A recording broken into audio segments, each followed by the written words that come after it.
Welcome back to episode 3 of The Long Drive. Today we are joined, as I said, by two of my friends, two dear friends.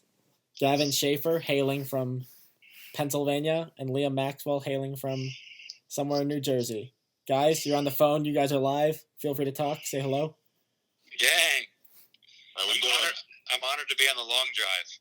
You guys want to Speak for introduce? both of us. We're honored. That's awesome. Good to have you boys. Liam, how you doing? How's quarantine? You being safe?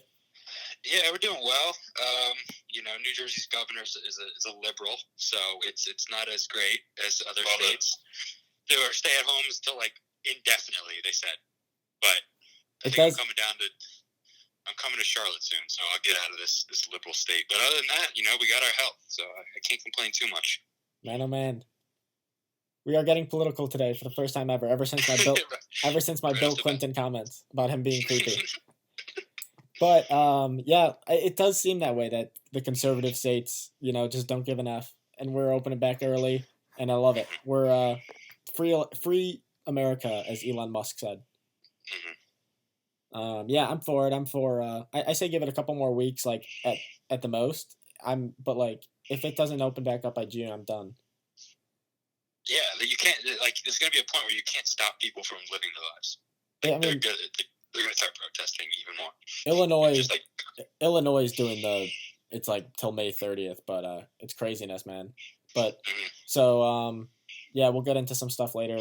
But Gavin, how about you, buddy? How you doing? Introduce yourself. Hello. It is every kid's dream to be on the long drive, and I have finally reached the pinnacle. And I speak for Liam and myself to say that, we've made it. This is the top, and I'm happy to be here. It's all downhill from here. Yep. Man, oh man. Deep slope too. Huge slope. Yeah, man, I miss the boys, though. That's all I'll say.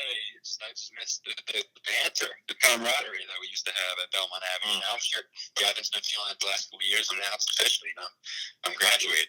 So what I haven't talked to a single person over a year and a half since I graduated. Yeah, no, I know. Yeah, so for our listeners who may not know, we all went to college together.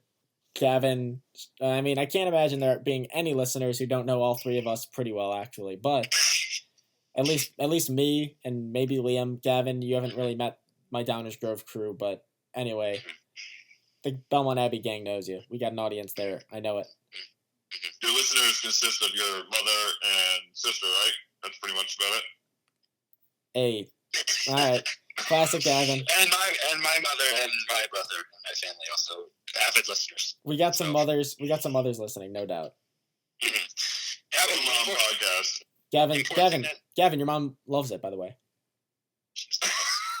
Was a huge fan. Well, so as I was saying, Gavin, Liam, and I, we all were at Belmont Abbey College together in the year of 2017 until 2018, and then Gavin graduated. Gavin was the senior that on the volleyball team. He set the groundwork. Truly, Gavin, I say this, you were an A1 leader that really held that team together, and I don't know how you did it, man. Yeah, can we get into Gavin's volleyball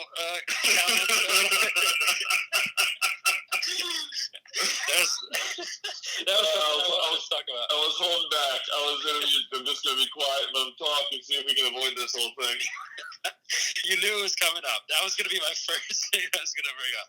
Well, what are you exactly referring to? I recall Gavin as nothing but a presence. No, a presence. Listen, let me clarify. Gavin, legitimately, and this is from the bottom of my heart, the best teammate I've ever had. Right, the best leader I've ever had. Yeah. Okay, but. However, ... But, and I hope he doesn't take offense to this. One of the most uncoordinated and unathletic kids I've ever played with. Never have. Never took an offense to that. I knew where I stood.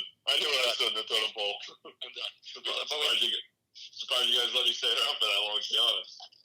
We love him just the same. We couldn't have done anything without him. Some could say the best year Belmont Abbey Volleyball's ever had with Gavin at the helm. Truly, I mean, it's as far as we've ever made it. Right. And I mean, taking it, yeah. wait, think about this. Did Nolan's team, when Gavin, you were on the team in 20 whatever year they made it to the semifinals, did they win a set? Yeah. Or did you guys get swept? Against Erskine? Yeah. I'd have to go back and look. I don't know. I was sleeping on the sideline. Oh, come on. Maxwell. All I'm saying, sorry, Coach Nolan, if you're listening. Sorry. All I'm saying is, technically, our team might have reached the farthest possible that Belmont Abbey ever has. Let me just go out on a limb here and say that team from when 2016 would have kicked our team's ass in 2018. Just gonna throw that out there. Absolutely fair. So fair. Hey, but here's the thing. And we'll get into this later. Shout out Nolan. Here's what I will say. It's all about dominating your era, and we will get into this later. You cannot compare eras, and you only have to do what is at the task at hand. Now, frankly, that Erskine team, I'm sure, was probably the better team than... Actually, I don't know about that. King might have been better than Erskine. Is that a take? Is that fair? No. Michael Nicolau would have destroyed that whole team. Dude, no, he would I not. don't know. He's good, but I think King had more weapons. Yeah, dude. I think King was the best team I've seen. Easily, no, they were truly the best team I've seen in my Conference Carolinas career. I think the Barton teams last year, I bet on a good day could beat them, but I actually think King was better. No, I agree.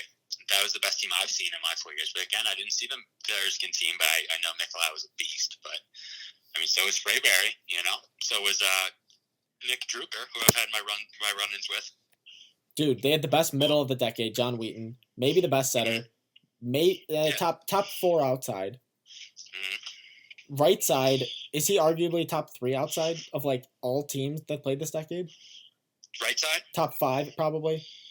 Yeah, man, he was probably the most athletic kid I've ever played against, and he was only like what 5'6", right? He was got the beard. He was like 5'8", 5'9". Yeah, dude, but that's short little. Yeah, he was like at least Brennan's size, if not smaller. Mm-hmm. Or I know Gavin loves talking about volleyball. Gavin loves the logistical aspect. You guys remember me all too well. Let's dive in. Let's talk about it. All right. Well, first things first. I know about everyone you're talking about too. Well, first things first. Let's cut to a song break. Liam, Bishop Gunn. What's the name of the song? Shine by Bishop Gunn. All right. Well, here we go. We'll come back to it after the break, talking more volleyball. But for now, Shine, Bishop Gunn. Let's hit it. And we're back with the long drive with the boys. Gavin Schaefer, Liam Maxwell joins us. And, yeah. So, I mean, in this time of quarantine, I guess we're all pretty much affected. Gavin is 2 years out of college, and Liam is 3. So, well, I don't know what was going through my mind there. Liam just graduated. Not even. I think technically I still have 2 weeks left. That's right. But nerd. So, Liam is just graduating. He's probably the most affected by this emotionally. I know he's a wreck. He's fragile mind, but Liam, how you holding up, man? Good, man. Yeah, this right after this podcast, I'll probably continue crying. I was doing it beforehand, but this is a nice little hour break where I could just reminisce, because I love reminiscing the times we had at Belmont Abbey. We had a lot of them. It was kind of weird that Gavin was 2 years older than me and 3 years older than you. It doesn't really feel like that. No, right. no. Yeah. We're you know what I mean? No, we were so close. Didn't feel that way at all. Right, that's what I'm saying. Our camaraderie was unmatched that year. Our chemistry, I dare say, is what took us so far as a team, as a volleyball team. I agree with that. And I will confidently say that whenever we hang out, it's like a blink of an eye. Like, we're back right in it. Exactly, dude. Something I always say about Seven is, Seven is the kind of... Who's Seven? Can you explain the joke Seven? I can't. You know, the crazy part is I can't explain the joke. Can we call Colin? One day. You know what? One day. Maybe later. Colin, Maybe later. Yeah. Colin is a funny dude. He makes a lot of quick observations, and one day he just decided to call Gavin 7. So which then transformed into you say it. 7 gay part. So let me just explain this a little clearer for the audience. First things first, not to be that guy. I believe it was, I was the one that created it. Right. Oh, here we go. Broadway's back. Here we go. Broadway's back. The spotlight's on Broadway. Not to be a Pierce. Not to be a Pierce. Grabbing the attention. Shut up. Shout him out. You get it? Yeah, shout out Pierce Pliable. He's listening, right? He's got to be listening to this. Pierce Pliable, shout out, my man. This is live, right? This is not live. This is not live. How you doing? This is aggressively not live. As I was saying, 7's the kind of guy, he's going to be at my wedding. We can go years without seeing each other, and 2 years, and, like you said, we'll pick up right where we left off, and, 7's going to be tearing up the dance floor at my wedding one day, and I fully believe that. Gavin, we was there. In a white suit, I'll be there. That game and all. That game and all. You need Gavin at your wedding. There's no question. They call him, mine, which I'm blessed. They call him Gavin. Hide your daughters. Hide your wife. Schaefer. I would definitely agree with that. Yeah, Gavin was a menace. Gavin's got a girlfriend though, which I'm very happy for him. They seem very happy. So shout out Mackenzie. Great girl. Yeah, shout her out. Yeah, she's listening. Gavin. Oh, absolutely. Yep, she's definitely listening to this. She wakes up every morning. She did it wrong. I can't even say it with a straight face. All right.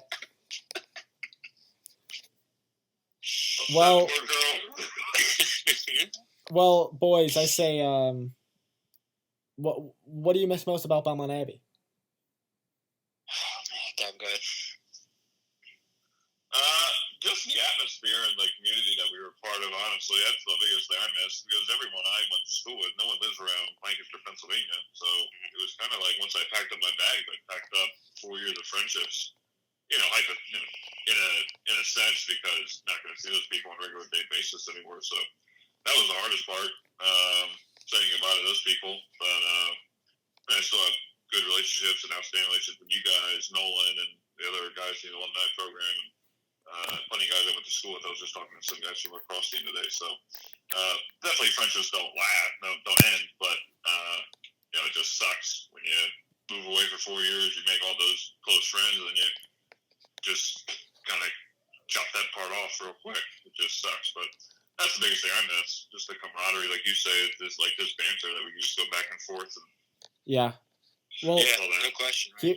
Here's what I say is, like, honestly, so with high school when high school ends, like, that's a hard hitting thing. Thinking, dang, I will never be surrounded by all the people my same age from my hometown ever again. So that's a hard blow. But at least you go to college and you grow into it, like into it being your own. It doesn't start off that way, but like with college, after that, there's really nothing. There is nothing close to it, unless you go to like the Army. I don't know. Yeah, I guess so. Yeah. Is the Army the last frontier in terms of like camaraderie, or is like rec league? Is rec basketball the next step? You're right. Intramural softball, I think would be a big step in bonding as well. Liam Maxwell's dad. Shout out Charles Maxwell, Hall of Fame, New Jersey softball player. 16-inch or what? 8-inch? I don't know. How does that work? I don't know, but yeah, like you said, Hall of Famer. 12-inch. You know about it. 12-inch. You know about it too. I don't know what you're referring to.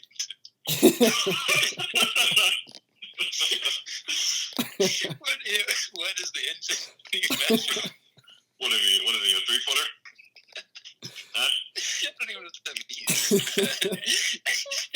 No, he's a Hall of Famer. He's a legend. He's a legend. He'll let you hear about it too. But talk about like the softball size. The softball side of his life. the softball size? How many inches is the softball? Oh man, dude, I don't even know. Honestly, it's kind of interesting because he was like super. Yeah, like you said, he was really good, but I never ever saw him because it was like before I was born. So it's like he has like it. So it could be a lie, is what you're saying. Well, he has his cane. Like he has his cane that he walks around with, and he says, back in my day, I was a pretty good softball player. And I'd be like, all right, Dad. Your dad's really deteriorated over the last year. Yeah. Oh, you better believe it. He's got no filter politically on Facebook. That's when you know it's getting real. So he's a boomer. He's a boomer. Jeez. He is a boomer, man. It's crazy. But yeah, dude. On a real note, like you guys said, you think like going to a smaller school where there's not as many people, there might be like this indication that I'm not going to meet as many people, which is like actually the exact opposite of what it ends up being. Because like you might see way more people at like a big school, but you're not meeting them. Like you're not developing relationships with them. And like at Belmont Abbey, like the amount of people that you become friends with is like way greater than it would be at like a big state school or anything else. Because yeah, you see these people every day. Like you recognize everyone on campus, especially as a senior, because senior class kind of dwindles throughout the 4 years. But yeah, like Gavin said, dude, it's a bond. It's a special bond on a real note. For real. I mean, I love it. I love my time at Belmont Abbey. I'm thankful I'll be there next year. I'm thankful Liam will be back in Charlotte area, and I know that for the rest of my life. Wait, Liam, would you like to announce that your big plan for next year? I don't. You want to tell Brian? Did you tell Brian? No. What plans? You know more than I do. Yeah. Okay. Well, currently I'm jobless, so there's nothing going on there. My body's broken, so I can't play volleyball anymore. So yeah, I kind of have no plans. Gavin, what are you thinking?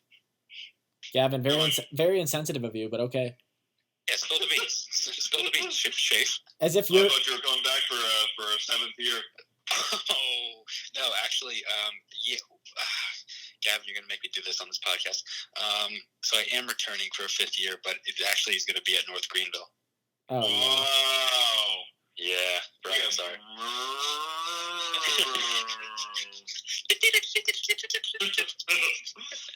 Breaking news. Yeah.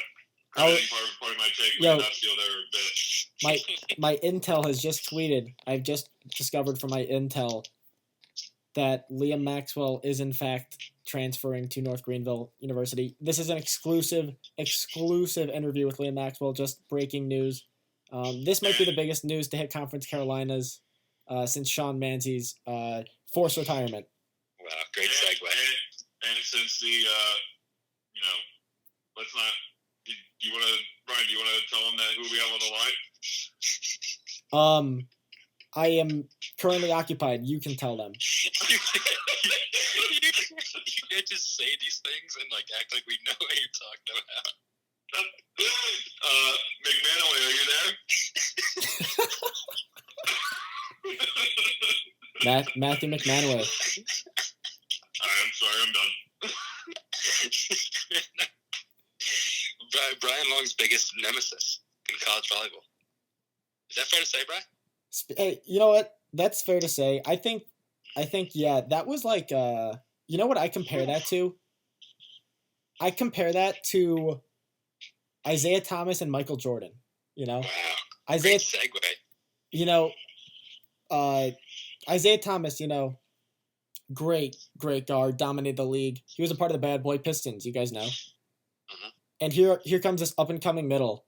You can hear his name from every corner of America chanting. Broadway. You hear it in the rafters. And here I come, Michael Jordan. I may have lost at first. My first scrimmage against them in the fall of my freshman year at CUVC, he may have bounced on me. But, there was that game against King when I hit 700. I compare that to my Jordan 63 points in the playoffs. It was the passing the torch. It was a passing of the torch. And when we beat them I ended his career single-handedly with the help of a stellar Gavin Schaefer performance. Yeah. Oh yeah. Classic. Best game of his life, man. Arguably, Gavin stepped up. Gavin was like, who was Gavin? Give a game where a player steps up. He was like what's his face on Toronto? the point guard. Fred Van Vliet. Fred Van Vliet. He drops like 30 out of nowhere. Yep. Saves the day. How about Dennis Eckerly hitting a home run on one leg in the World Series? That was me. Yeah, they called you playoff Gav. They gave you the nickname was given to you after that game, playoff Gav. Yeah. Mm-hmm. Well, it was heard around the hate for years to come. They're thinking about, and this is also breaking news. They're thinking about renaming the William Gaston Science Building the playoff Gav Science Building. The William Gaston Science Building, a monument right outside where Gavin, is this an exclusive information? Can you please confirm for the first time ever on live air whether or not that statue outside that building is the only bronze, fully bronze statue in the world? Can you confirm this? It is the only statue ever made. This is exclusive information. I told every student on a tour that is the only bronze statue that existed on like the East Coast. For all we know, I told everyone that. For all we know, that statue was the only bronze. I mean, I can't think of another fully bronze statue. Who knows the like nuances of statue making? Who knows? Maybe bronze is a very rare thing, or maybe it's not even that rare. It's just like, why would anyone make it out of bronze? Maybe there's better material that it's more commonly used, and like that's the only outdated one. But anyway, so real quick before we hit a song break, I just want to give a quick shout out to these two guys right here for truly. Last thing on volleyball, Gavin, like I said, set the groundwork for Belmont Abbey volleyball in a new generation after Coach Nolan's era, and the first team, and like kind of as the second team, and like the first seniors ever graduated who have been there for 4 years. Like after they phased out, and there's these newcomers with like me, Liam, Brendan Davis, the new class, Colin, Morris, Conrad, all the new guys. Like Gavin really held it together. It was crazy. He was like the Phil Jackson kind of. I don't even know who to compare him to, but he was good, man. And Liam was statistically the last 2 years like the most dominant. Like he put up video game numbers the last 2 years. There's a volleyball video game? Please enlighten me. There is actually. I saw Gavin cut me down. I saw that coming. Well, yeah, Gavin's a big.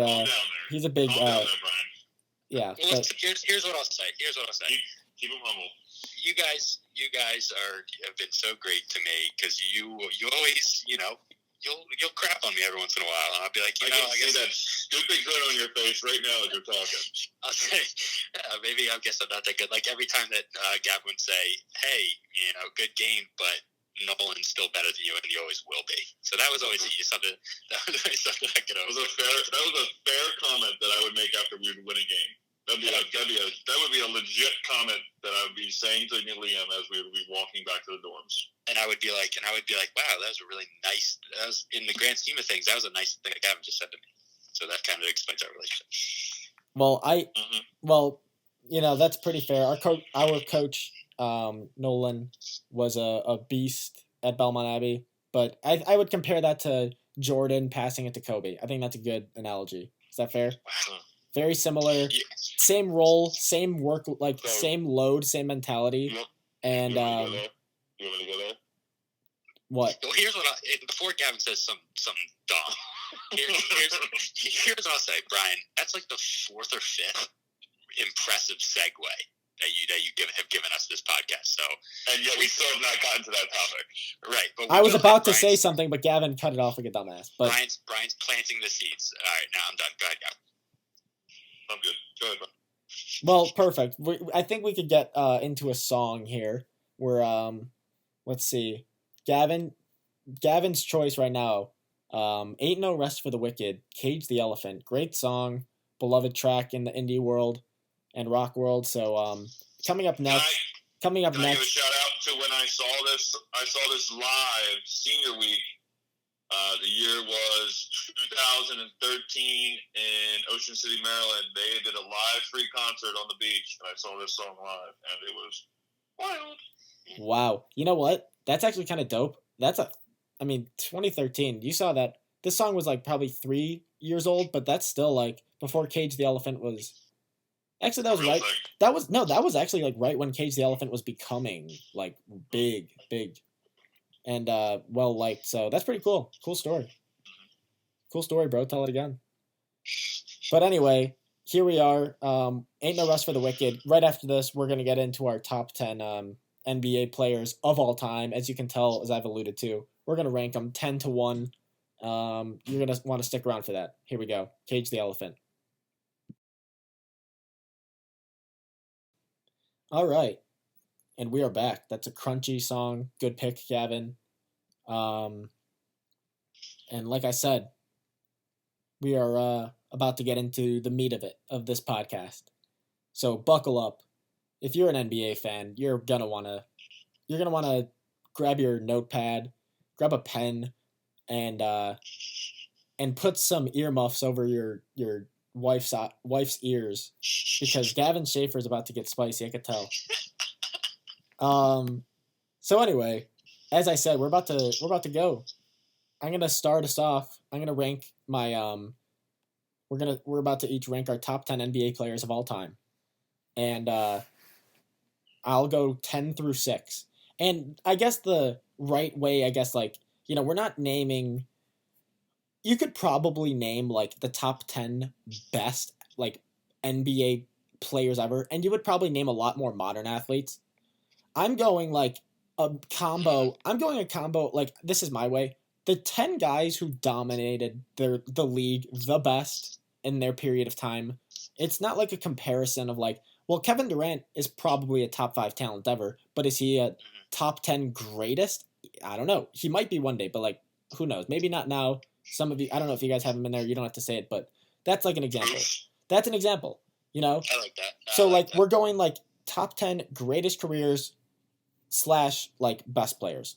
And I'll start us off. I think that's kind of just, that's how you do it. Mm-hmm. So number 10, I'm going with Shaquille O'Neal. Shaquille O'Neal, 4-time champion, if I'm not mistaken. Probably the most, like, he is the most physical big man ever. I'm not going to say, like, people say he's the most dominant player ever. I do agree with that. But, like, I think physically dominant is what people say. He had his weaknesses, couldn't really make free throws. I think that's a big detriment. However, his upside is so high that like he has to be a top 10 player.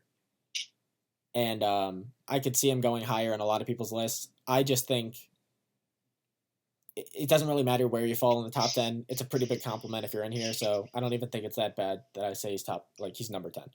Moving on, Bill Russell, you got to include him in here. For his time, he won 11 championships. He's got to be top 10 basketball player of all time. I would say here's when we get into the argument of like older players, and saying, well, like DeAndre Jordan, if you put him in the 60s, he's probably the best basketball player of that decade. And I'm like, yeah, sure.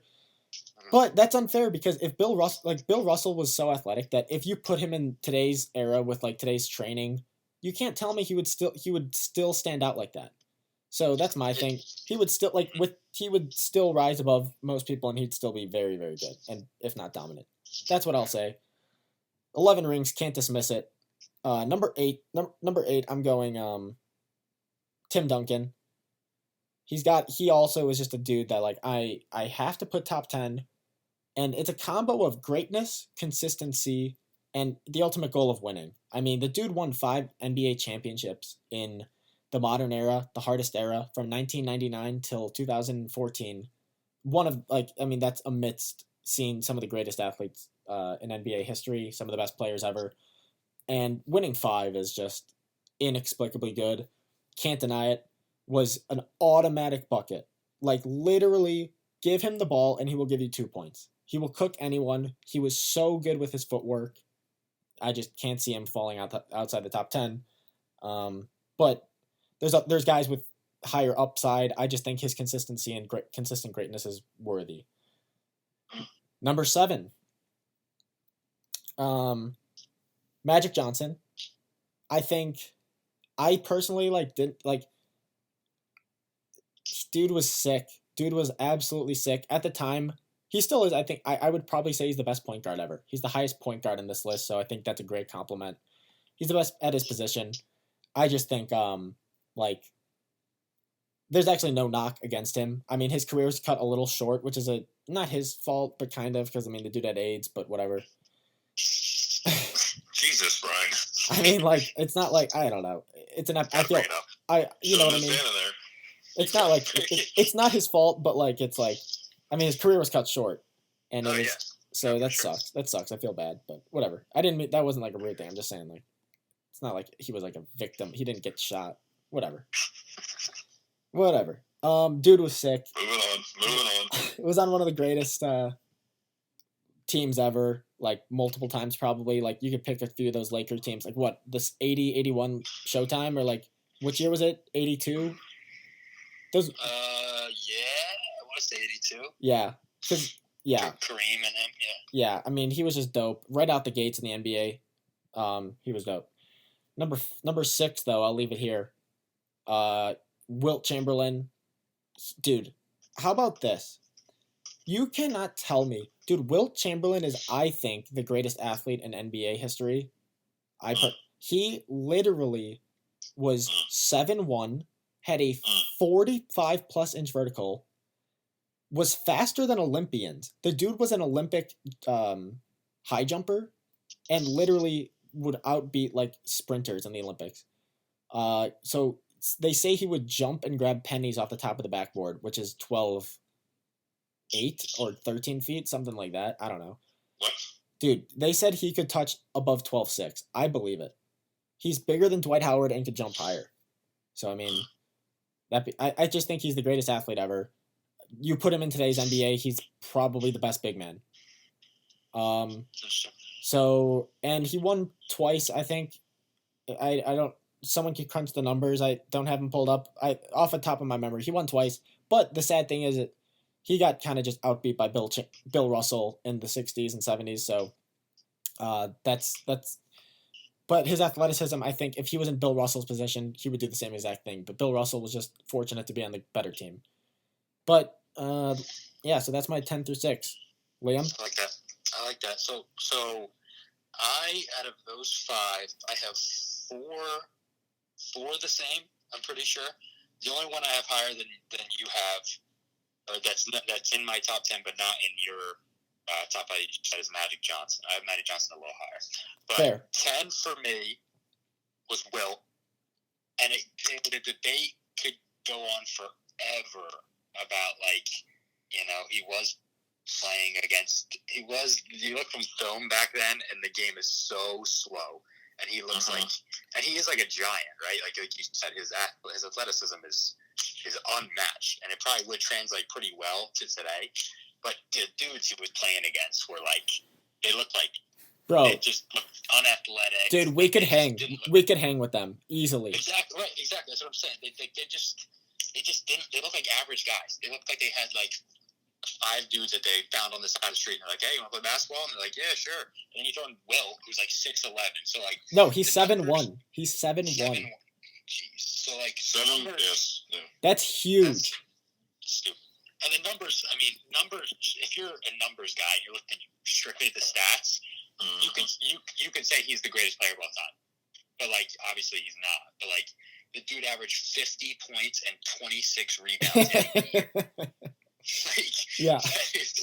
26 rebounds a game. That's the more impressive part. It's crazy. His career average is 30 points and 22.9 rebounds, so 23 rebounds a game. That's his career. Crunch the numbers. Over basically 15 seasons or something?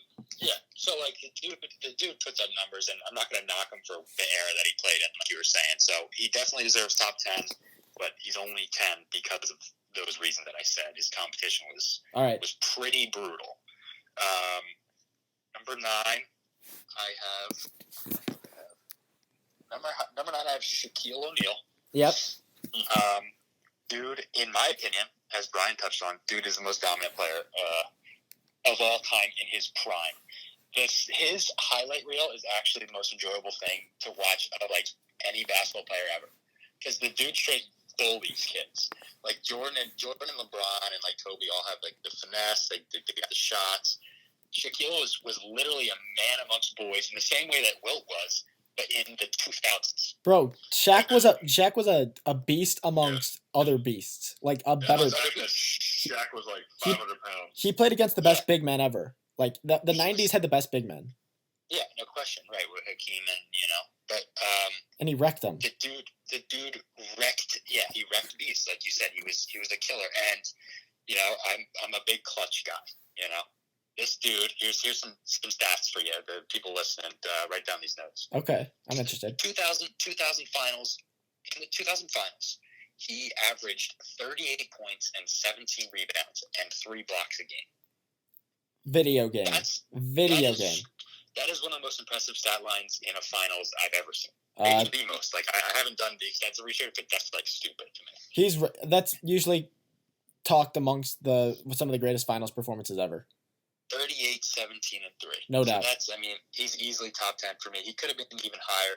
Something I will say is I have a clear top 6, but the 7, 8, 9, 10 could be interchangeable, truthfully. Fair. So 8, I got Duncan.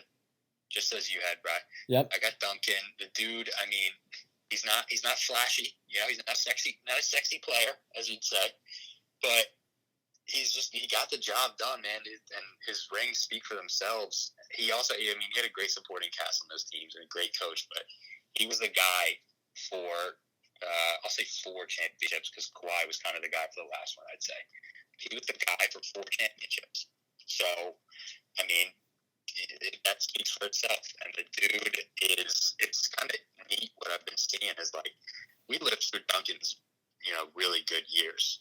But like, he never almost, I don't know, you guys can rebuttal this, but when he was like in the league, he was like respected as like, he was a great, like unbelievable player. But like, it almost seemed like when he retired, everyone was kind of like, damn, that dude was like even better than he was like talked about while he was in the league. Like, it's like, as he retired and as, like, he gets away from the game every year, it's like, yeah, he deserves to be top 10, which I don't know if, like, people were saying while he was in the league. I don't know. What are your thoughts on that?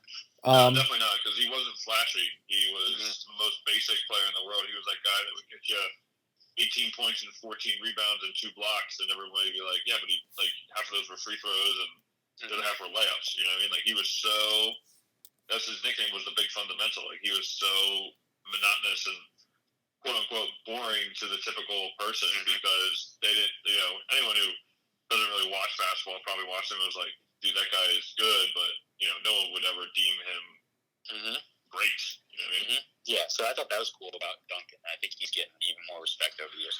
So he's my 8. 7, I put Bill Russell 7.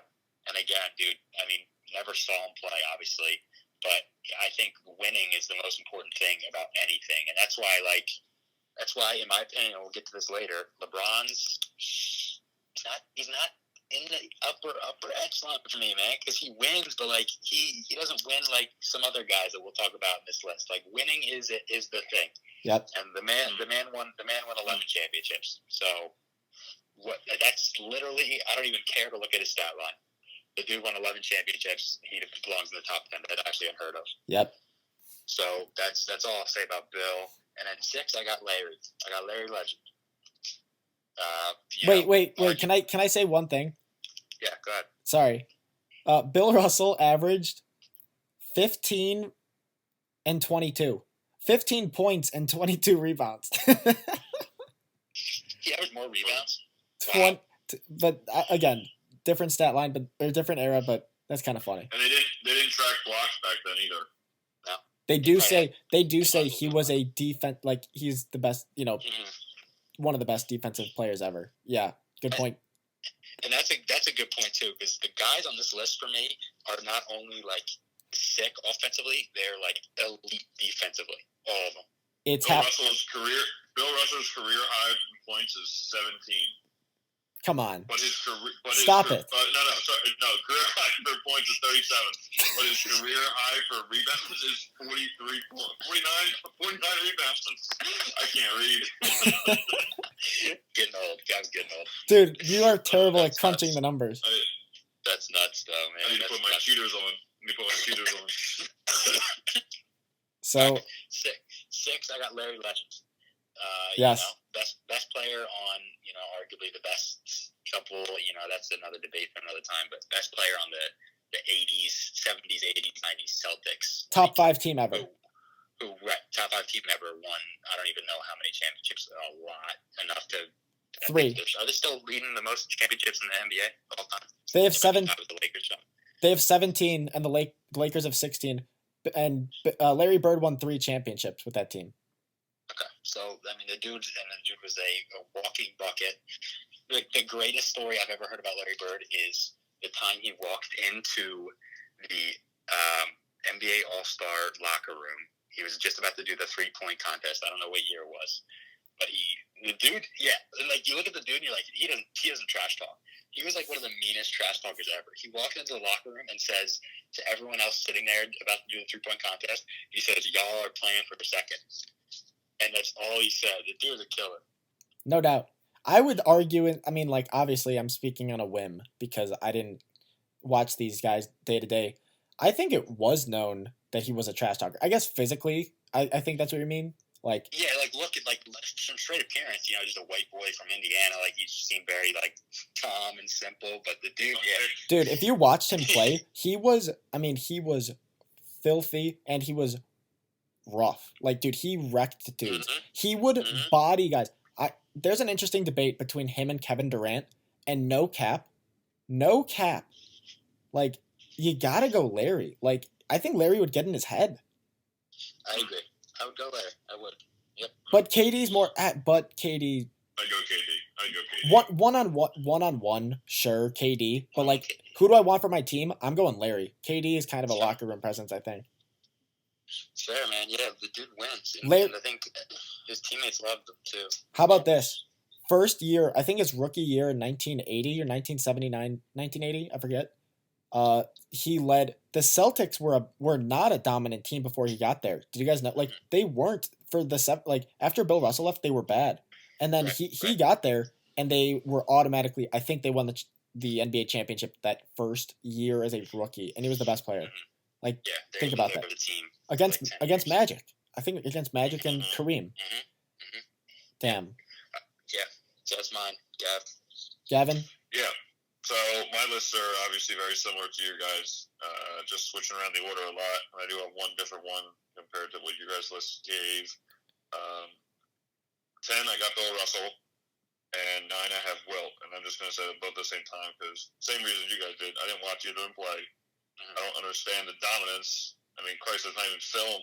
There's barely even film on Bill Russell and Wilt that I could find. You know what I mean? Yeah. And it's all just sheer based on the fact that they were both winners. They both put up stupid numbers and just dominated the league at their time. And Bill Russell having 11 championships is unprecedented and unheard of. Christ. Guys can barely grasp just to get one in their career. He got 11. And then Wilt Chamberlain was just a dominant force on all the teams he played on throughout his years. He was a 7-time scoring champ, I saw, as well, which is just thoroughly impressive. He was dominant all the way until his retirement with the Lakers as well. He was averaging double-doubles basically his whole career, too, which is pretty crazy when you think about it. Guys that can sustain that throughout their whole career, those guys are just above everyone else. Yeah. So shout out to them. Those are shout out to them. And then those are my 10 and 9. I just grouped them together. And then 8 is Tim Duncan. I think Brian had the same thing for 8. And Liam. Tim Duncan was. Did we all did? Oh, we all had Timmy. Oh, cool. I think just alluding on the points that you guys said that Tim Duncan was just someone that was just enjoyable to watch for myself. Just because I loved his tenacity on the court. He was the quiet, unsung hero on the team, I think. When you think of the Spurs and their championship runs, obviously when you get to the Heat finals, you think of Kawhi Leonard coming on the scene, and you think of how Manu Ginobili was probably one of the top scorers, and how Tim Duncan probably was the leading scorer, but did it in the background. You know what I mean?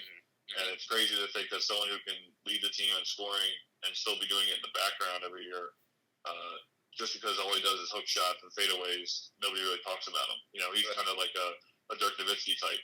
You know what I mean? Like, amazing player, but, you know what I mean? Yeah. Yeah, agree 100%. Yeah. But, I mean, Tim Duncan, 5 championships. He was a 2-time MVP as well, which is like crazy. I didn't even know that. That's tough to do in the 2000s, bro. That was tough. With Kobe and Kobe got one. Coming and D Wade, yeah, Kobe got one. Right? Kobe got one. And Shaq got one. He was 15-time all defensive NBA team as well. Crazy. He got it I think he made it first team as second to last year in the league in 2014. Wow, that is just unheard of. So, I mean, he was putting up great numbers all the way until his end when he was playing the Heat in those finals, and then on his last run there with the Spurs. So, yeah, he's up there at number 8. Larry Bird is at 7 for myself. I think Larry Bird is someone who was a part of both eras of before and after the 3-point line came to play, and I think that is why he is talked about as such a great player, because he was able to adapt his game when that stuff came around, when the 3-point line came into existence. He was the one that, you know, when I think about 3-point specialist, he goes back to that story Liam told about the 3-point contest when he told everyone else he was getting second. He was the one that, you know, said, I'm going to take that over. I'm going to be that player that's going to be able to shoot 3 points, even though I'm 6'8", 6'9", and that's not typically what shooters, quote unquote, will do. Guy was 3-time champ. You know, he was a winner. He was definitely the face of that Celtics team throughout those years with Bill Walton and all those big white guys that they had up there in Boston. Danny Ainge, Robert Parrish, Kevin McHale. Kevin McHale. That's what I pictured him in my head. I couldn't remember what his name was. Kevin Johnson. Kevin Johnson. They had four Hall of Fame starters. Think about that. Yeah, it's ridiculous. But yeah, no, he was a 3-time MVP and also Rookie of the Year, like Brian said. So yeah, he's definitely up there as a winner and just knew how to separate himself from the field. I think that's what we're all basing our lists on here. And then 6th, I have Magic Johnson. I do agree that, like what Liam said, that he is probably the best point guard ever, absolutely. And also being the best point guard ever that happened to be 6'9" is crazy. It's almost like that's stupid. When I think of point guards, I think of Jason Kidd, I think of Steve Nash, you know, Isaiah Thomas, and those kind of guys, and John Stockton come to head. But you know, when you think of the most dominant overall best point guard, it's Magic Johnson, because he could do everything. He could drive, dribble, shoot, defend, run an offense. He could do everything that you would want in a point guard, and he did it successfully, and he did it consistently. 5 rings? He had 5 rings. Yeah. I mean, that's no joke. Like, yeah. that is no joke. Yeah. Like, that is crazy. Yeah. I mean, he had 3 MVPs and like Brian said, 5-time champion with the Lakers. His career was, you know, quote unquote, cut short because of HIV. But, you know, still throughout his whole career, he was dominant. And in that one year when he, Brian, I think we were talking about the 82 season when he won the championship, right? Like one of those years is considered the greatest NBA like the Showtime Lakers, right? Showtime. Yeah. So they're also in that top 5. Yeah, they beat the Sixers, right? Yeah. That was, Dr. J. Crazy. And right? he just led that team being like 22 years old. Yeah, Dr. J. He was 22 years old and he led that team to an NBA championship. That's just unheard of. Especially at that time when, you know, guys were 3-4 year players in college, and then you were, you know, you were definitely had to pay your dues in the NBA before you became a legend. And, you know, it's not like today where an 18-year-old like John Morant can come out and then just take over a franchise. You know what I mean? This is like, okay, pay your dues, wait 3 or 4 years, then you'll become the face of the franchise once the old guys retire, and then it'll be your team. No, Magic Johnson just took over from the scene in the beginning. I'm pretty sure he roughly averaged a triple-double. I'm not going to say he did not average a triple-double, but he roughly was right around there, like 20 points and like 9 and 9 or something like that throughout his career. So, yeah, that's thoroughly impressive there. At number 6, that's my top 10 through 6. Well, you see, even with you know watching The Last Dance with Jordan, no knock against him, but it took him 4 to 5 to 6 years to really to win his first championship, to It break took- through that ceiling. It took 6 years. It took his rookie year, Yeah. 84. He started in 84, 85, and then he won in 90, 91. So, man, that's 6 years. Like, it's arguably, like, the greatest player of all time. Took him 6 years. Also, Magic's very fortunate to have, 3. Can we take 30 seconds to just say that The Last Dance is the greatest sports documentary I've ever watched in my life so think far? so? And this is literally like God's gift during this quarantine. I am crying for live sports or anything. I am rewatching the 2014 NBA Finals right now as we're talking. I just miss. I just miss sports, man, and it is just like, and The Last Dance is great. Everyone who's a part of it is just so honest and just doesn't care, and they just open up about it, and it's so funny. Michael Jordan sipping on whiskey as he's talking to everybody, and just being so blunt, and he was ruthless, man. Dude, how cool is the Pistons and the Bulls hatred? Like, that doesn't happen anymore. Like, I love when Bill Laimbeer would just smoke, like, actually, like, physically assault people on the court. Yes. I think that's awesome. Yeah. I love that. I wish it was more like that now. That's a good, I mean, honestly, yeah, we'll get into this later. I think, The Last Dance is certainly it's an awesome thing. I absolutely love it. I'm biased, but yeah, it's great. I say, sorry, didn't mean to derail the thing, but it is just awesome. No. Awesome. That's certainly that's something that needs to be discussed and appropriate. So we'll get into it more. You could tell we'll get into it more in about 5 picks. All right, boys. So what do you say we go to a break? All right. Well, I guess let's get back to ranking NBA players. Gavin, do you want to? We'll snake this. We'll do a snake draft. Snake draft. Snake rank. You go 5 through 1. List them off, buddy. All right. Do you want me to stop before we get to the top 2, or you want to? Oh yeah, go 5. Yeah. Go 5 through 2, or go 5 through 4. Like, and then before your top 3. You just say you do 5 through 4. Just say do 5 and 4. Efficient. Sounds efficient. My bad. Trying to logisticate it, man. Edit that out. We'll edit that out. We'll edit that out in post unless I get lazy. Probably won't. Right. I like this. So you want to do 5 through 3? Do 5 through 3. Name just briefly a couple guys who just missed the cut, like any who were right there. Yeah. And then name. Yeah. And then so name. We are doing 3, correct? We'll do 3 and then you just missed the cut. Got it. Sounds good. Yep. All right. So my top 5 begins with number 5. I have Shaq. Okay. And Shaquille O'Neal made my top 5. Shaquille O'Neal, as people prefaced earlier, Shaquille O'Neal was just a man amongst boys. He manhandled people down low, threw around his competition. He had he literally just didn't care who was on him. He was going to take you down. He was going to back you down. He was just going to dunk on you. I'm pretty sure there's multiple people who've had his nuts in his face. And this man just had no regard for human life around him. He was dominant from the moment he stepped in the league with Orlando. He was even more dominant when he took on the role as the duo with him and Kobe in LA. When he went to Miami for a couple of years, won a chip with D. Wade. Now, his last 3 or 4 years when he jumped around from like Phoenix to Cleveland to Boston, that was just him collecting the cash. But throughout those number of years, I think about 18 or 17 years in the NBA, he was a 15-time All-Star. Guy was a 4-time champ, and he was also the MVP 3 times. He was just throughout the whole time, just a dominant player, just so physical, just so overpowering. He was just so much fun to watch. I thoroughly enjoyed watching him growing up.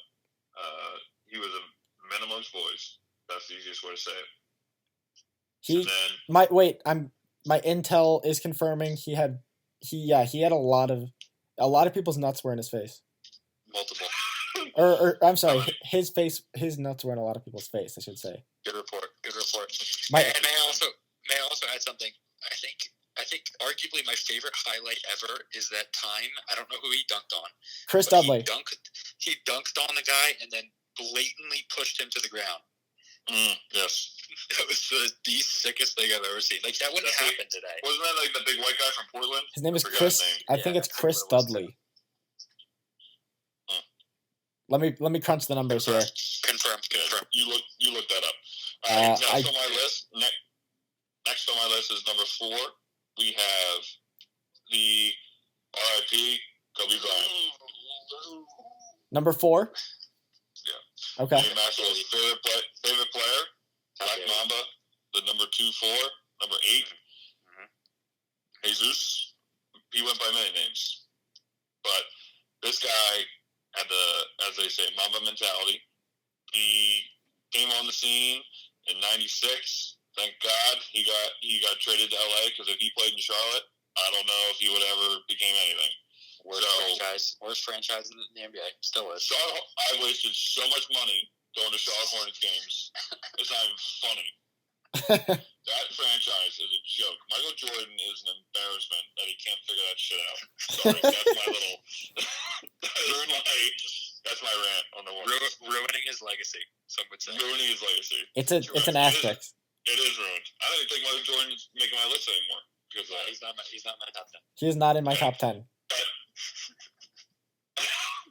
Back to Kobe. He was same day as Shaq, 15-time All-Star. He was rookie of the year. He was MVP. He was Finals MVP. Man was just he was the kind of guy that you want the ball in his hands when it came down to the last shot, and you knew that if you were down by 8 or 9 with a couple minutes to go, if anyone could will their team to win, it was this guy. He just had a different gear in his engine, man, that could just take over games and just turn it on with all of his teammates. He had a will like nobody else. He was a pleasure to watch, and we miss him greatly.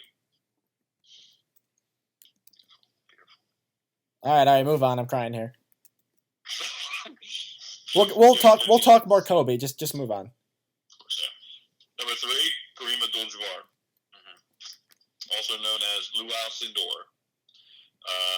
This guy was about 7 feet 2 inches tall. He was a 2-time scoring champ. He was 11-time All-Defensive NBA player. He was a 6-time NBA champ as well. In his career, played for 2 franchises, Milwaukee and LA. Across the board, he was just a dominant force. He averaged 25 points a game, 3 blocks a game, about 12 rebounds a game, and at his peak, he was averaging about 30 plus a game when he was playing with Milwaukee. So this guy just invented the skyhook, just a true winner, and was just a dominant force at the time. He really redefined the position of center as the league was growing in the early 70s and 80s, and a lot of people started to craft their game after Kareem. Beautiful. Certainly. Beautiful. All right. You want to hit us with the just missed list? Ooh, yeah. So just missed. So my just missed list is a little interesting because prior to this, Brian had told us that we were going to do top 10 of the decade, and my just missed list involves a lot of players who are still currently playing, and I think that a lot of these players will be in the top 10 once their careers are over. A lot? How many guys could enter the top 10? It's a tough list. Who are you going to take out? But go on. Just shut up. Okay. I have Dirk Nowitzki. Okay. Well, he's not playing. He's not playing anymore, right, Gav? We know that. He just recently retired, so I still count him in that group. Dirk, James Harden. Liam, that was hilarious when you said, "Yeah, well, he retired, right, Gav?" Dude, James Harden. Okay, I'm sorry. Go ahead. Kevin Durant. Okay, yeah. Hakeem Olajuwon. Hakeem, respect. He was beast. He was a beast. Hakeem the Dream. No doubt. Stockton. Pussy. And, Go on. Okay, yeah, John Stockton. And Karl Malone. Beautiful. Okay. The glove. What's the mailman? Karl Malone's the mailman. You're the mailman. I didn't. Post Malone. Backwards is now funny story. And the only comment I'll make on what Gavin just said was any respect that I had for him, which was small, right, is gone after the James Harden take. And that's all. That's all I'll say. Here's a funny thing that I'll add to you guys because, like Gavin said, Brian asked us to do top NBA players of the decade. I was biased, obviously, because I think James Harden will never win a championship because he's selfish and just plays for stats. I was considering not even putting James Harden in that list. Of the decade? Yeah. Come on. All right. He cracked it. He just cracked it. Fine. What decade? James Harden. 11? Did he just barely get in? And he was 8. So that's a story for another time. James Harden will never win an NBA championship. You heard it here first. Never. Him or Russell Westbrook. All right, can we do some list, please? Thank you. But I digress. Yeah, move on, you piece of shit. Okay, so 5 and 4, I'm going to group together because Gavin touched on them, pretty extensively. Magic at 5, Kareem at 4. Yep. So Magic is the kind of dude who's there's even point guards in the league right now who have better stats than him. Like Damian Lillard puts up more points than he did. Like even Rajon Rondo would have years where he has more assists than Magic. But the things that Magic did, like other than the assists, which I think he led the league in assists 4 times, Finals MVP 3 times, 3 rings. The dude was so as crazy as he's talked about. He did so much more than the box score. Like if you look at highlights of his, that man controlled the entire game. When he had the ball, he controlled the game. His vision was the greatest vision ever, which was what makes him the greatest point guard of all time. In transition, unreal. He was the Showtime Lakers. Like Kareem was the dude he would throw lob to, but Kareem played on the Bucks. Like he played a pretty simple game, but Irvin Magic Johnson was Showtime. Yeah, and that's greatest point guard of all time. And don't forget about Robert Horry. Robert Horry, clutchest player of all time. James Worthy too, another first ballot Hall of Famer. Wait. I think that's what I meant. Did Robert Horry even play for that team? Horry was with Shaq and Kobe, I think. But dude, Horry's been around for a long time. I wouldn't put it past that Horry was around. Dude's ancient. But Kareem, and then Kareem at 4, for obvious reasons that Gavin kind of touched on a little bit. All-time leading scorer, 15 All-NBA selections, 20 NBA seasons with 19 All-Star appearances. You see dudes that play 20 years, and it happens. It's still rare, but it happens. Dude was an All-Star 19 of those years. Like he is so consistently great that's what puts him ahead. That's what puts him consistently in everyone's top 5, top 4. Yep. Is just like 6 MVPs, 6 championships, 2 Finals MVPs. Scoring titles, blocks titles. Here's the cool stat that I saw. He in the history of the NBA, he is ranked 3rd all time in blocks, and blocks were not tracked until his 5th season. Wow.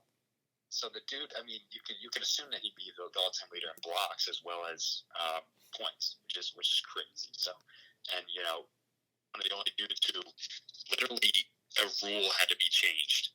Am I correct when I say that? Didn't they not allow dunking because of him or something?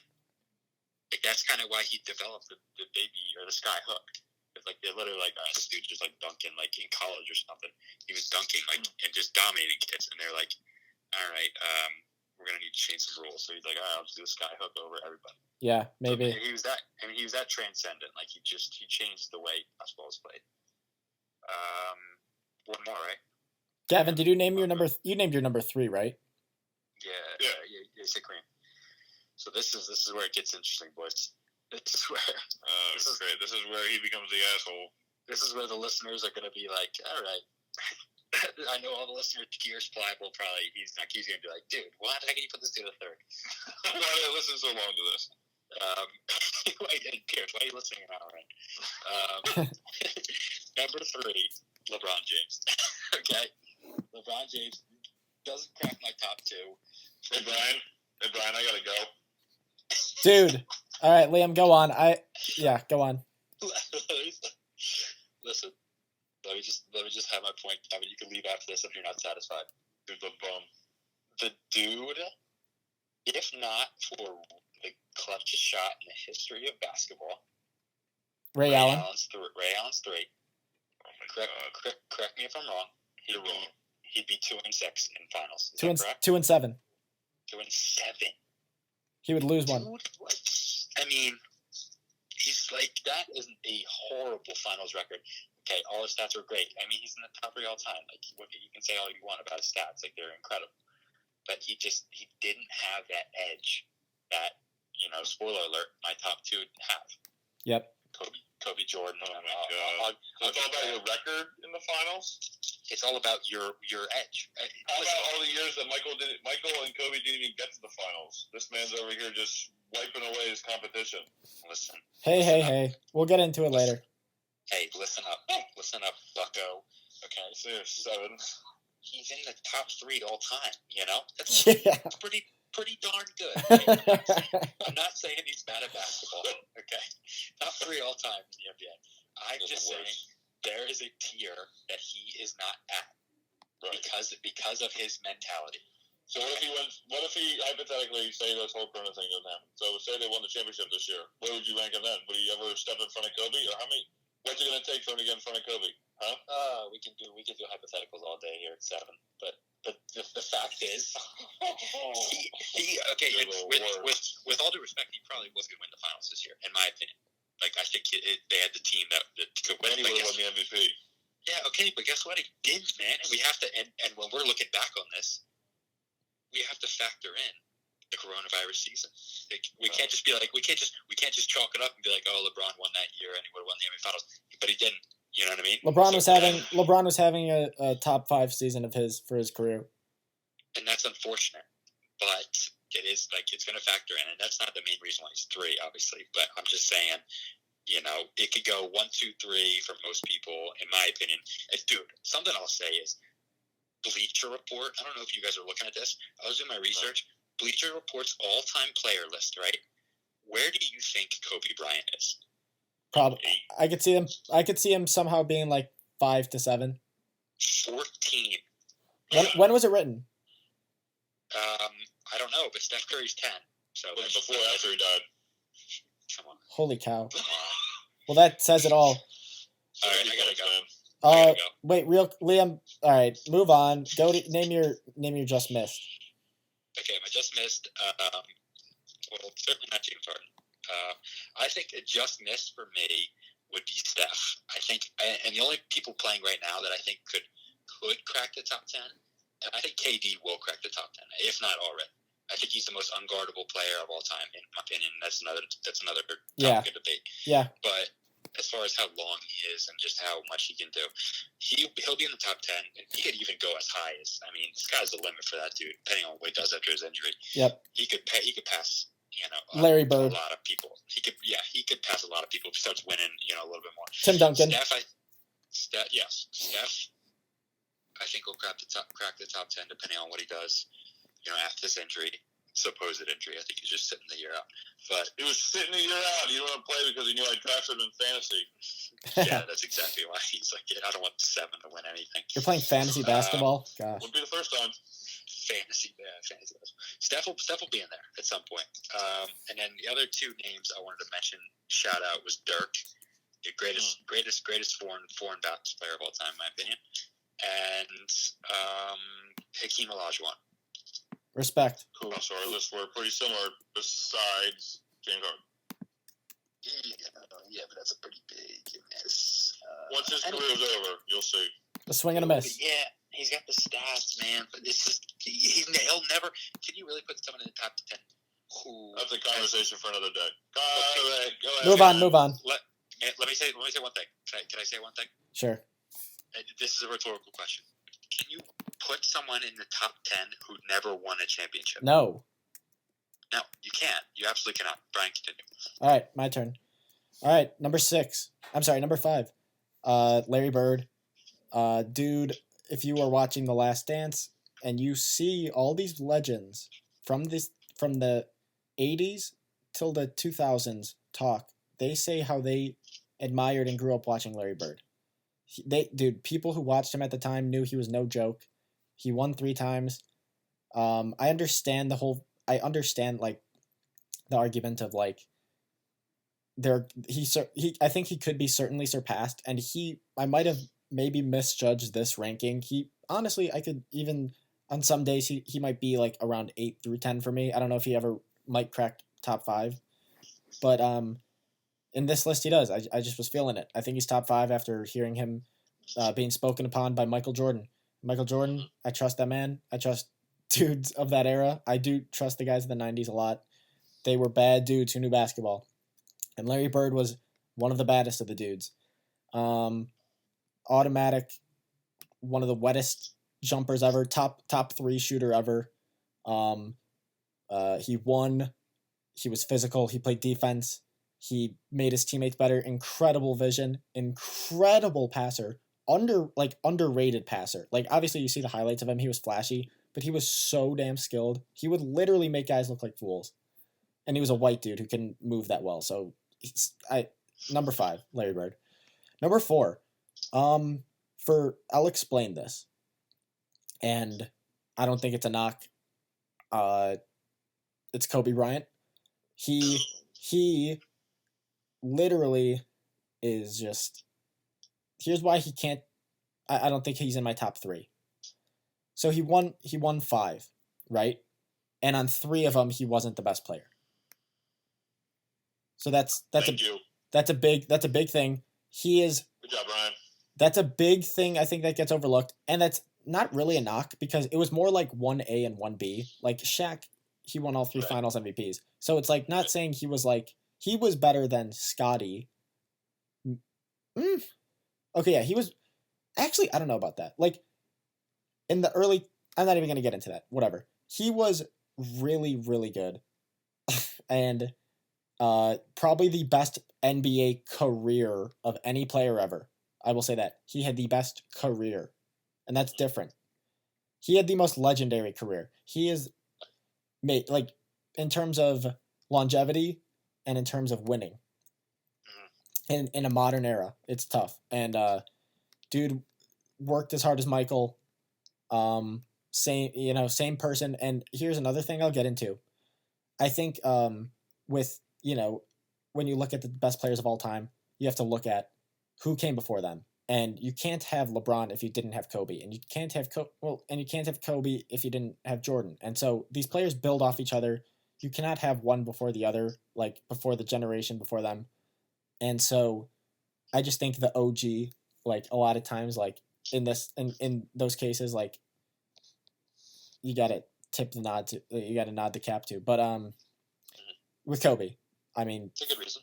It's a good reasoning. But I will say this, and I feel like I've spent a lot of time explaining like why he fell this low, but he's this high because he won 5 times. He averaged 26 a game for his career. The man, let's see, he only got 1 MVP, which is just crazy because he was the best. Yeah, that's just weird. He won 2 scoring titles, 15-time All NBA. Longest longevity, most passionate dude, world renowned. What else can you say? Class act, and God bless him. I mean, just literally legend. I was watching last night. I was watching Jordan, talk at his ceremony at the Staples Center when he passed, and I was crying because I was like, my God, this dude was. Yeah. I think he's one of the greatest athlete stories in history. That's all I'll say. Liam, I'll leave the meat to you to get into him. You know him best. Mm-hmm. Of course. So, do I name number 3? Yes. Yep. Okay, number 3. Kareem. Yep. Kareem Abdul-Jabbar. People don't realize this. You guys hit it already. Like, you guys hit most of this. He won 3 NCAA championships out of 3 years. He won 3 national championships at UCLA. He was in the middle of like John Wooden's, the greatest years ever. Shout out to John Wooden. He's the best basketball coach ever also, but like he won like I think 11 like he won like 9 or 10 straight NCAA tournaments, which when you factor in the randomness of winning a bracket tournament, that is insane. But Kareem, yeah, I mean statistically, longevity wise, that's why he's the greatest score. He's the highest scorer ever. He averaged 24.6 points per game, which is like very very good and elite, like really elite. But like it's because of his longevity. That's why he's the highest ever, and that's a good thing. Like his consistency, he was there for what 20, like I don't know 18 seasons, let's say 19 seasons, 2 scoring titles. I'm looking at his stats, like just just dominant, absolute beast. Certainly was, the most like he's probably the most dominant and best big man ever in terms of like I said, longevity, maybe not physically, but he also had the most unstoppable shot. So yeah, that's what I'll say about him. Can't really I think the college thing is underrated, and I just wanted to mention that. I mean, he's number 3 just because of he won 5 championships? 6. Yeah, he got 6 championships. I mean, that's big. Yeah. So, yeah. I just want to add something. I know Pierce is probably out there listening. He's like, who's Kareem? It's Lou Alcindor.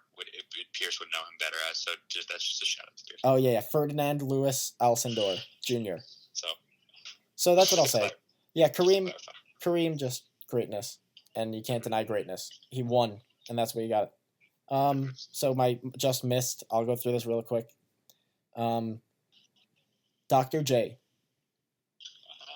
Dr. J, just legend. I think he was the biggest influence on Jordan, from what I hear. Jordan gives him a lot of people have him in the top 10 ever. Steph. Yep. For reasons, I think he's the second best point guard ever. How about this take? Not many times in sports can you debate something that someone is the absolute undoubted best at anything. You can't debate Jordan was the best winner ever. You can't it's hard to debate things. You can't say Kershaw's the best pitcher in the game. You can't say right. And across any sport, across any position, I don't think there's one thing you could say other than Steph Curry is the greatest shooter ever, and is unanimously agreed upon. Imagine someone disagreeing with that. It actually would be absurd. It's foolish. So yeah, that's why. And then Charles, you want Seven's take on that? What? Oh, come on, dude. I'm kidding. I didn't even hear what you said. Gavin implied that he had a different opinion. Gavin was going to say, I don't know. Oh, whatever. Moving on. Hakeem, one of the best defensive bigs ever. Won 2 chips. That's saying something in the 90s. And yeah, just beast. Kevin Durant, probably will go down top 10 out of all these 5. I think he has the best chance of going down top 10. And Oscar Robertson. I don't have his stats pulled up, but the Big O. That one, I don't know. That one could be changed. Maybe KG, maybe Dirk. I don't know. KG, yeah. I don't know. But who knows? So that's my just missed. Now, I think we're going to go to a break, and then we'll come back with our 1-2s, and then explain that, and then that'll be it. All right, and we are back, finishing up our top 10 NBA players of all time. I guess I'll start. I will begin. I got to name number 2 and 1. So for number 2, I'm going LeBron James. He's the best player I have ever seen. He has the combination of physicality, skill, brains, and dominance throughout his career that I think is not underrated. I think it's perfectly rated. I think his dominance is I think it's perfectly rated how people view him. I mean, the man has you could say a lot of things there's a lot of knocks against him, and I certainly knock him a lot. Yet I'm still rating him number 2 all time. He literally. I get the whole championship thing, but like, I think if you put him on, if he was blessed to be on a roster and with an organization from the jump, like maybe, gosh, even if he was like with a team as savvy as like Giannis or someone like, I don't know, Tim Duncan or someone like that, like someone with the right coach. If he was lucky enough, I think he would have probably won. Like he could get 6. You know, you can't tell me that dude can't win a lot. But here's the thing, the losing does take a toll on him. I think people say like, oh, he's been on bad teams is kind of bullshit because dude, he's picked his teams, like, which is another good and knock against him. Like he kind of changed the NBA, but some people say it's a bad thing with the super teams. I don't know. I don't have an opinion on it, but he's been on some good teams too. Like he's been with Kyrie, he's been with Kevin Love at the same time. Gosh damn it, Dwayne Wade, Chris Bosh. Like, tell me why couldn't they have won 3 out of the 4? They should have won at least. I mean, they should have won 3. It's kind of embarrassing. I'm sorry, it's embarrassing to win 2. Honestly, they lost to the Mavs that year. That was embarrassing. Big knock. I mean, that's a punch. I think him winning next year. So it's embarrassing they lost to Dirk Nowitzki in his prime? No. It wasn't in his prime. He wasn't in his prime. That was a swan song for Dirk. He was getting to the end of his career. That was like Tim Duncan's 2014 run, pretty much. Yeah. I mean, Dirk was unreal, and that's why Dirk is in the consideration for top 10. But I mean, you look at the teams, bro. The Heat were so much more stacked than the Mavs. Yeah. I don't even know who the Mavs' second best player is. I couldn't really. Tyson Chandler, JJ Barea, Jason Kidd, Sean Marion, Jet. But like no, but like none of those guys are better than Chris Bosh or Dwayne Wade. Obviously, no, not even close. So yeah, that was an embarrassing loss. The Heat had the 3 best players on the court. Maybe no, they had the 2 best. Dirk was better than Bosh, but Wade and LeBron were better than than Dirk. But so anyway, LeBron just dude. But I don't care. I mean, it is still a testament making it to the finals 9 years in a row, 8 years in a row, and I know he didn't get the job done a lot, but that still is like. He's an Iron Man, bro. Respect to him. He's a good dude, and he's a head ass, but he is a good dude, and so I can't scrutinize him too much. Number 1, it's obvious, Michael Jordan. Michael Jordan has. I want to touch upon a couple things that split him apart. He's the greatest skilled basketball player of all time. He's the hardest worker of all time, and he, I think, has with inflation considered, like in terms of like, I don't know if inflation is the right word, but like a ratio. Like think about okay, Bill Russell won 11, but in an easy time. You know, Kareem won 6, but like also kind of in the younger, like early stages of the NBA. So Michael Jordan has 6 in the middle of one of the hardest, you know, arguably the hardest era of NBA basketball. Certainly the most physical, but very dominant, like across the board. Like you had studs everywhere across the league, and including his own division. The dude, literally, no player has ever been more dominant in anything, in any sport, in a shorter amount of time. And he, in the 12-year span from 84 to 98, 14 years I suppose, but he took a couple years off. No one is ever more dominant than he was. The best quote of the documentary so far has been the fact that someone said Michael Jordan is as good as anyone has ever done anything. Yeah. Someone said that in the first episode. Okay, I have 2 more things to say. I'll keep this short because everything is self-said about him. I will say this. His defense. He was literally the best defender in the game. And his teammate was the second best defender in the game. So, I mean, like, they were sick, but he had the best mentality of all time. And I say that over Kobe because Kobe, I think, like, you can't, like, not against his fault, but, like, Kobe learned from Jordan. And Jordan was, like, unmatched for his time. He was original. Nobody's ever seen that fierceness at the time before him. So I give him credit for creating that presence that Kobe kind of took on and was like, you know what, I could do it too. Which shout out to Kobe because he did it just as good. But the OG, you got to give it to the OG. Yeah. So, and I will say this: his defense is underrated. I will say this also: he would cook LeBron James if they played 1-on-1. And I don't care what anyone says. He would cook anyone you throw on him. If you threw Shaq on him, obviously he couldn't guard Shaq. No player could ever guard Michael Jordan, and that is a fact. He would literally, I'm confident, he's the best offensive player ever. He would cook, he's the best mentality ever. Also, he's the best winner ever. He never lost, he won. What else could he say? And he was the best player in the league. He changed basketball forever. He was always the best player on the best team, on his own team. And if he played in today's era, and if he had to give a third of the effort on defense like they would now, I'm telling you, he would legit. You cannot tell me he wouldn't average 43 a game. He would. If you didn't think about how much energy that dude was exerting on defense. If he had the luxury of just being like James Harden given a green light, and if the 3-point line was more emphasized, I think he could have done it all. That's what I'll say. He's the GOAT. Interesting. Yeah, I mean, little bias there, right? In what way? Well, that you were born a half hour outside of Chicago and I understand that, but what was false about that? Like, anything I said, what was false? Just answer the question.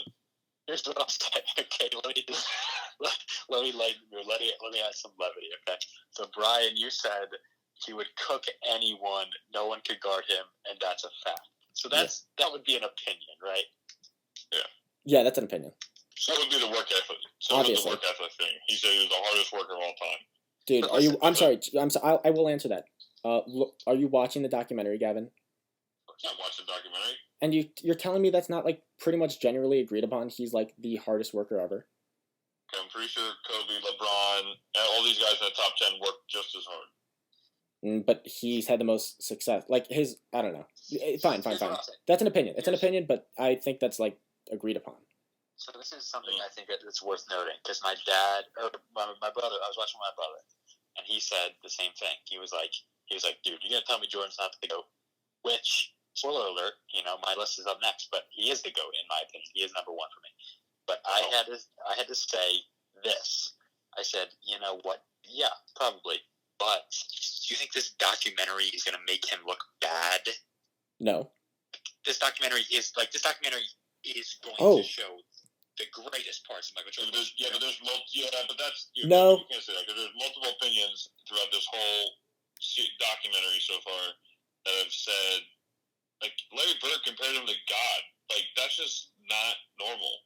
No, that's what I'm saying. I'm saying the documentary, like, it's going to hype Jordan up to a point where, like, yeah, everyone's going to think he's the GOAT. But, like, I think he is, but I think you should be subjective to the fact that, like, to not point out documentary stuff for reasons why he's the GOAT. Because, dude, they're going to make a documentary on LeBron, and kids who never watched LeBron are going to be like, oh my gosh, like, how is anyone better than him? Can I answer that? Yeah, go ahead. Can I answer that? I will answer that by saying, but they're not. They're not going to say LeBron's the GOAT. Some guys will say it, but dude, look who's saying he's the GOAT. Every figure in basketball history, except the people who beat him early in his career, the Bad Boy Pistons, who he overcame. Even Isaiah Thomas. I don't know what Isaiah Thomas thinks. Everyone, though, who matters in basketball pretty much is saying he's the GOAT. Yeah, and that's why this documentary is being made. It's using it as fact. They're facts. They're all saying he's the GOAT. It's not fair to say that when his career is like 20 years ago, because it's 20 years. Like we've been able to digest this. They were saying that when he was in the middle of his career, though. Larry Bird, dude. Larry Bird said he was the greatest basketball player of all time when he was the first time he saw him. Bobby Knight, the Indiana basketball coach in 1984, before Jordan played a single game, said he was the greatest player he's ever seen. It was literally like talk. It's not like I get it. there's been time to digest. Plenty of people have said that about LeBron too. Exactly, that's what I'm saying. Exactly. So like, I think we need to take a step back and let LeBron's career finish, and let a couple of years go by between even Kobe's retirement and LeBron's retirement for people to start talking about the legends. And because like Jordan is a legend at this point, because like it's been a while since he's played, so like a lot of people haven't never seen him play, so they live off like the legend of him, which he is the legend. Like, but like I think it would be more fair to, you know, wait on LeBron's career to finish out, and even Kobe's career to have more years to digest to really make those facts, like say that's fine. Everyone calls him the GOAT. Let me say one more thing, and then y'all could go. Then I will not say that, and I won't use the opinions that I use, and I will use the empirical stats. He's the greatest. He has the most points per game ever. He was, as I said, he won 6. He's 6-0 in finals, 6 finals MVPs, and every empirical stat also points to him being the most dominant player for that generation, and that's my point. Okay, so this is going to be an interesting thing for me to say. He is, yeah, like I said, he's number one for me. So like, I agree with Brian that he's the GOAT, and I say that. Again, I'm trying to be subjective because I am so biased towards Kobe, and you guys know this, and anyone, probably most people that know me, that would listen to this, know my relationship with Kobe. So I for real was going to put him number one. Mm-hmm. Like, I had him number one, and I was like, I think that's just biased. Because, like, you know, Jordan, he's the GOAT. But I think it would be more fair to call him the GOAT, like I said, after LeBron's career, you know, ends, and after Kobe's career is a couple of years go by, like a couple more years go by for that we can like digest a little bit. But you know, like I said, I'm not even gonna talk about Kobe too much because you guys know what I'm about Kobe. Clutchest player ever. You know, he same way as Kareem's career. Like he's kind of got some parallels. He's got 5 rings. Kareem got 6. 2-time scoring champ. Kareem was 2-time scoring champ. 3rd all-time point scorer. Kareem was 1st. Like, why is Kareem get? It almost seems like Kareem gets more props than Kobe on a lot of these lists, on a lot of these like top players of all time. The dude put up very similar stats on top of the fact that, like you said, he had the same mentality as Jordan. He had the same edge. He had the same work ethic. He had the same kind of like, you know, as like the 90s. He kind of had that mentality where like not really trying to make friends. And the same thing that you're saying as Brian, you're saying like everyone calls Jordan the GOAT, and that means a lot, which it does. So I'm going to use that comparison and say that you should see the type of dudes who are calling Kobe the greatest Laker of all time. Magic and Shaq, and even Kareem. Yeah. These dudes say he's the greatest Laker of all time. So, you know, these, like you said, you know, when big names say these sort of things, they do hold value because they know the game better than any of us. You know, couch potatoes who just watch it. Yeah. Like, they know what they're talking about. So I think that goes a long way to saying, again, I'm not gonna go too much on Kobe because I can go all day. Fine. I will say this. You know what? I think you actually convinced me. That's kind of true. I don't get why I rate Kareem over Kobe. Yeah, I don't know why. Like, it just seems like Kobe doesn't really get respected on a lot of these lists, and I don't really understand. Maybe it's the MVPs, which I mean, that's another thing. Bill Simmons hates him. Yeah, I don't get it. And even this Bleacher Report, like I said, there's 14. That's such a slap in the face. I know. One of for the second, in my opinion, the second best winner of all time. Yeah. Arguably the best winner for my own personal reasons. But Kobe too, and you know, like all you said, like all the things you said, Jordan's one for me, and it's going to be hard to pass him. I'm not saying it's impossible. I think LeBron's doing a lot. I think LeBron could pass Kobe with a championship or 2 more, but you know that remains to be seen. So it'll be interesting to see how it plays out. Respect. That's what I got. That's my list. Gavin? Yeah, so as a fan and as a person who grew up, born in 1995, you know, being introduced to basketball, the first thing, one of my first vivid basketball memories is watching Dwayne Wade in the Miami Heat win a championship. And then the next thing I remember is just how dominant LeBron James was. Okay, so as a person, as a fan, I would put LeBron number 1. However, being in this conversation, what we're doing here with this list, Michael is definitely number 1, just on the sheer fact of how everything you guys said. I'm not going to repeat everything you guys said, but he was just so dominant. He took things into his own hands. He was the greatest, most athletic, versatile player of his era, and I personally believe that LeBron James will surpass him once his career is over, but that's neither here or there because it hasn't happened yet. Respect. But Gavin, you could, if you want to, if you want to go ham, like, if you want to talk about what you think about LeBron, since I kind of touched on Jordan and he touched on Kobe, if you could feel free, do whatever you want, but if you want to, give your thoughts. Give your thoughts. In 2003, okay, he was Rookie of the Year. He's been a 15-time All-Star, 3-time MVP, 4-time MVP. Mm-hmm. Okay, the guy literally just takes over teams, and he takes these teams to the finals. You cannot deny that team he took to the finals with the Cleveland Cavaliers. What was it, 2006? I think 7. Yeah, 7. That was the worst team to ever reach the NBA Finals. I think their next best player was like Mo Williams. Yeah, like what? I mean, that team. Ilgauskas. He single-handedly defeated the Detroit Pistons in the Eastern Conference Finals, and they were a good team, dude. Took his team to they were a great team. That was still when they were still Chauncey Billups, Rip Hamilton, Tayshaun Princeton still. Ben Wallace. My God. Ben Wallace, Rasheed Wallace, like everyone, and he just took over. Averaged like 30-some plus points a game, and then when he went after he left Cleveland, and I get why he left Cleveland. You weren't going to win there. Yep. The ownership management sucked. He wasn't getting anybody good to play with. Like, yeah, everyone could point the finger and say, "Oh, what do you mean he can't do it by himself? He's the greatest all the time." Nobody did it by himself. I know. Like Michael had Scotty, Kobe had Shaq, Kobe had Paul Gasol. Like, you know what I mean? Like they had pieces. So you can't just say that he can do it by himself. For sure. You need pieces. Okay. Yeah. Was it not right for him to not go 4 for 4 when he was in Miami? Probably not. But that Spurs team, you can't tell me that Spurs team wasn't good. Okay. You can't tell me that Spurs team didn't have a future Hall of Famer, future Hall of Fame coach, future Hall of Fame Tim Duncan, and then potentially, I don't know, Manu Ginobili's up there with some of the best international players of all time. No, definitely. I'm not. I don't, dude. Like that's why I said he should have won 3 out of 4 because, like, he. No wonder they lost to him. They were Spurs teams, one of the greatest teams ever. But like, he beat him once. I'm saying he should have beat the Mavs. He should have beat the Mavs. Right, and the fact that they dethroned the Celtics in the East back when the Celtics had the original Big Three, I think that's something to be said that no one talks about. I think that those Chicago Bulls teams were a lot better than people say they were back in the early 2010s. And when he got to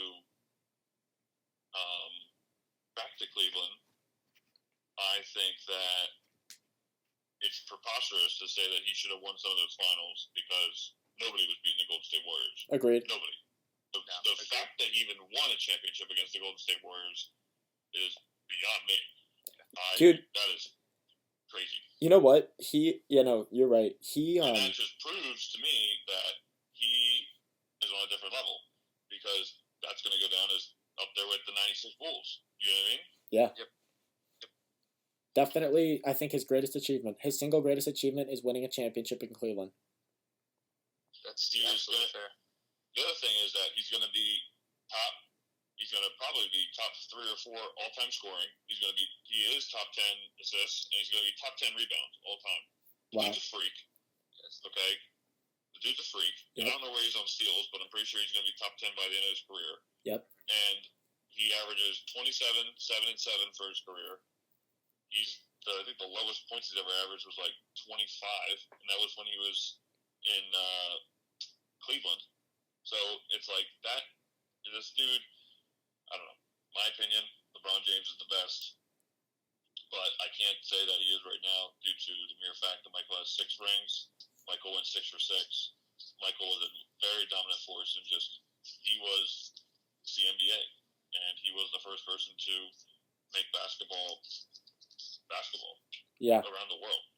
And passing the torch. I don't have Kobe up there with them too. That's just my personal opinion. I think Kobe was a great player, but I don't think he's in the same realm as those two players. For me, it's leaps and bounds ahead. LeBron and Michael are in their own category, and then you got everybody else. That's fair. That's fair. I think it's because of the uniqueness of LeBron, and like LeBron is certainly.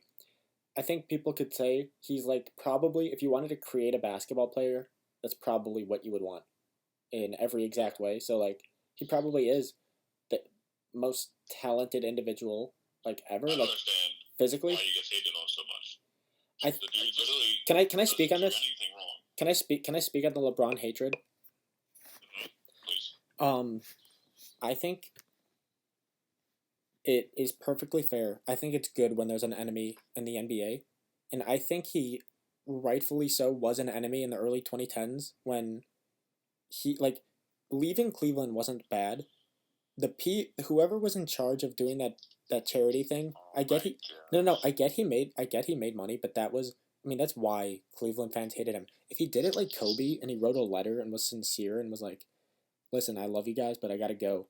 He did it kind of in a very odd way that whatever, that's his way, but you can't tell me it didn't make people hate him. Like it was a bad move to do that thing. And also, for me, like I said, we all put him in the top 3 players ever. I put him at 2. I hate him, and I still put him there. I have my gripes with him. He is a great guy, but like, and I actually don't hate him anymore. Like, I really don't. But like, I stand up for him most of the time. But you can't tell me he's done things in his career that are like he gets held to a high level of high standard. But guess what? So did Kobe. So did LeBron, or so did Jordan. I mean, everyone faces this level of scrutiny. He's done it, sure, 3 years longer because he came in when he was 18. But like. And he did it, and he's done it impeccably. He's done it almost perfectly in terms of like never getting in trouble. But he's been unlikable at times, and you can't tell me different. His mentality was the biggest thing. But he like would just cry about every call and then the decision. He just seemed like a very arrogant kind of whiny. But like I said, like Brian said, can't really say I have a problem with him anymore. Yeah, same. He's just kind of he's just like a cornball now, which is like harmless. But before he's like corny but like on top of that he's like whiny and the decision and like the whole not 1, not 2, not 3. Like dude, that rubs everyone wrong. Okay? Yeah. Like that's just like it's just the worst PR possible. Like Jordan never did stuff like that. And even KD, dude, something that I'll point about KD is like that same year that LeBron made the decision, KD also like signed a deal. You know what I mean? And like didn't even like make a big deal about it at all. And that's a top. That was like a top 2 player in the league at the time, but he just kind of went about his business. Like if LeBron handled that differently, I don't think he'd get as much hate as he does. Well, does anyone have any like closing marks about all this? I think we pretty much touched everything we could have ever hoped for. That was good. Satisfied. That was a really good balance too. With me being a big Kobe guy, Gav's a big LeBron guy, and Brian's a big Jordan guy. That was a good balance. For sure. It worked out well. Oh, good stuff. Well, what do you say, boys? I think we play one more song. I think that's all we have for today, though. Good stuff. Thanks for joining us. Send me out on some Billy Joel. Billy Joel? What's that song? September? You always love September, right, Gav? Do you remember? Yeah, that's your song. I always think of that song when I hear it. I always think of you when I hear that song. Screw it. We'll play September. Yeah, do it. All right. September by Earth, Wind, and Fire coming up. Gavin, Liam, love you, boys. Love you, boys. We will reconnect soon, and it will be glorious. Hey, Liam. Liam, really quick. When are you going down to Belmont to pick up your shit? I'm going to be there next Saturday, May 9th. Bro, so am I. Yeah, I know. So I think even Matt is going there, so I think we should definitely get together with our parents. I think the stay-at-home's done. Dude, my parents, so I don't know what it's going to look like. They're encouraging me to like, we'll all hang, so they don't care. Yes, we'll get together next week then. Perfect. And Gavin, we will. Gavin, I want to see you this summer. Is that a challenge? Can we link this summer? That's a accepted challenge. I think we should all link in somewhere. Maybe I like that. maybe do an East Coast trip, maybe a Charlotte trip. Who knows? Maybe. Where are you living this summer, Liam? I'm in Charlotte. Oh, that's right. So please come visit both of you. Well, I got a couch. I'm gonna stay in my bed. You know. All right. Well, let's we will see you boys soon. We will link, and thanks again for joining. It's been a pleasure. Yes, sir. Long drive. Long drive. All right. Well. My childhood dream. All right. September. We made it. September. Earth, Wind, and Fire. Coming now. Let's hear it.